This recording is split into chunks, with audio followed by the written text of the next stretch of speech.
Hello అండి, అందరికీ నమస్కారం. ఈరోజు మన ఛానల్లో రెసిపీ వచ్చేసి చికెన్ పకోడీ చేద్దాము. 1/2 కిలో చికెన్ తీసుకున్నాను. బోన్లెస్ కానీ బోన్ కానీ ఏదైనా తీసుకోవచ్చు, మన ఇష్టం. ఇంకా దాంట్లో టేస్ట్కి సరిపడి ఫస్ట్ నీట్గా క్లీన్ చేసేసుకోవాలి. ఆ తర్వాత టేస్ట్కి సరిపడా సాల్ట్, అలాగే ఒక 1/2 టీ స్పూన్ వరకు పసుపు, మన స్పైసీనెస్ ఎంత తింటామో దాన్ని బట్టి కొంచెం కారం యాడ్ చేసుకోవాలన్నమాట. నేను పిల్లలు కూడా తింటారు కాబట్టి కొంచెం కారం తక్కువగా ఉంటుంది ఇది నేను యూజ్ చేసేది.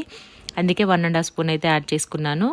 కొంచెం వేయించిన ధనియాల పొడి, కొంచెం పచ్చి ధనియాల పొడి, 1 స్పూన్ అల్లం వెల్లుల్లి పేస్టు, కొంచెం కరివేపాకు, అలాగే కొంచెం పచ్చిమిర్చి కూడా యాడ్ చేసుకోవాలన్నమాట. 2 ముక్కలుగా చీల్చినవి ఒక 4 పచ్చిమిర్చి యాడ్ చేసుకోండి. పిల్లలు తినకపోతే స్కిప్ చేసేయచ్చు. మా పిల్లలు తింటారు కాబట్టి నేను పచ్చిమిర్చి కొంచెం ఎక్కువగానే యాడ్ చేశాను. కావాలంటే కొత్తిమీర కూడా యాడ్ చేసుకోవచ్చు. దీంట్లో మనం వేసిన ఉప్పు, కారము, అలాగే పసుపు, అల్లం వెల్లుల్లి పేస్టు, వేయించిన ధనియాల పొడి, అలాగే పచ్చి ధనియాల పొడి, కరివేపాకు, పచ్చిమిర్చి, గరం మసాలా యూజ్ చేసే వాళ్ళైతే అది కూడా యూజ్ చేసుకోవచ్చు, మన ఇష్టం. ఇంకా దాంట్లో 1 స్పూన్ వరకు లెమన్ తీసుకోవాలి. ఆ తర్వాత 2 స్పూన్స్ శనగపిండి, ఇది బైండింగ్ కోసం మంచి కలర్ కూడా వస్తాయి అన్నమాట పకోడీ వేయించినప్పుడు. అలాగే కార్న్ఫ్లోరు, కొంచెం మనం వేసిన మసాలాలను కూడా చికెన్కి బాగా పట్టాలి కాబట్టి ఇదంతా కొంచెం వాటర్ చిలకరించుకుంటూ పిండి అంతా కోట్ అయ్యేలాగా చికెన్ ముక్కలకి బాగా మిక్స్ చేసుకోవాలి. మేము కొంచెం పెద్ద పీసెసే తీసుకున్నాము. యాక్చువల్ చికెన్ పకోడీకి బయట చాలా చిన్న చిన్న పీసెస్ బోన్లెస్ తీసుకుంటారు. మా ఇంట్లో ఎక్కువ బోన్స్ అవి తింటారు కాబట్టి మేము బోన్తోనే తీసుకున్నాం అనమాట. మనం వేసిన మసాలాలన్నీ, అలాగే కరివేపాకు, పచ్చిమిర్చి, పిండి అదంతా కూడాను బాగా మ్యారినేట్ చేసుకొని టైం ఉంటే ఒక 1/2 అవర్ పక్కన పెట్టుకున్న తర్వాత డీప్ ఫ్రై చేసుకోవాలి. టైం లేకపోతే కనుక కొంచెం మన వెనిగర్ కానీ నిమ్మరసం కానీ వేసుకుంటే టేస్ట్ అనేది దానికి అదే వచ్చేస్తుంది అనమాట.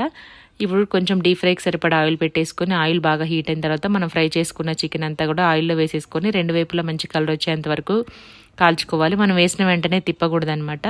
నేను లైట్గా వీడియో పర్పస్ కాబట్టి కొంచెం చిటికెడు ఫుడ్ కలర్ అయితే యాడ్ చేశాను. మీకు ఒకవేళ నచ్చకపోతే స్కిప్ చేసేయచ్చు.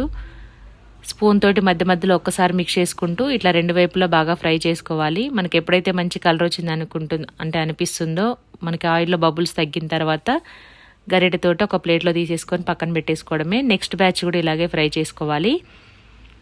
మనం ఎంత చికెన్ తీసుకున్నామో ఆయిల్కి సరిపడా వేసి ఫ్రీగా ఉండేలాగా ఫ్రై చేసుకోవాలన్నమాట. ఆయిల్ అనేది బాగా హీట్ ఉండాలి. మీడియం ఫ్లేమ్లో సిమ్లో అడ్జస్ట్ చేసుకుంటూ ఫ్రై అయితే చేసేసుకోవాలి చికెను. మనకు తక్కువ హీట్ ఉంటే చికెన్ బాగా ఉడికి ఆయిల్ పట్టేస్తుంది. ఎక్కువ హీట్ ఉంటే లోపల పచ్చిగా ఉండి పైన మంచి కలర్ వచ్చేస్తుంది. కాబట్టి మెయిన్ స్టవ్ అనేది మనకి ఫ్లేమ్ అనేది ఆయిల్ హీట్ అనేది చూసుకోవాలన్నమాట. డీప్ ఫ్రై చేసేటప్పుడు ప్రతి రెసిపీకి దేనికైనా సరే మనం ఫస్ట్ వేసిన బ్యాచ్ తీసిన తర్వాత ఒక 2 మినిట్స్ అలాగా ఆగి ఆయిల్ బాగా హీట్ అయిన తర్వాత మళ్ళీ మనం నెక్స్ట్ బ్యాచ్ కింద వేసేసుకోవాలి. సేమ్ అంతా కూడా ఇలాగే ఫ్రై చేసేసుకోవాలి.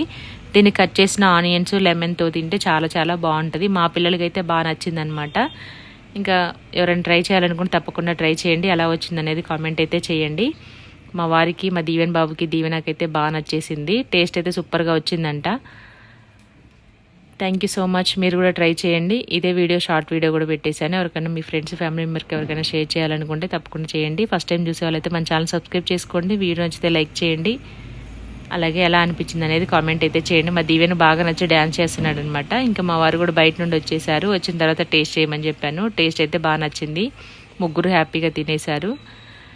చికెన్ పకోడీ మొత్తం అదిరిపోయిందంట. మీరు కూడా ట్రై చేయండి. Thank you. బాయ్.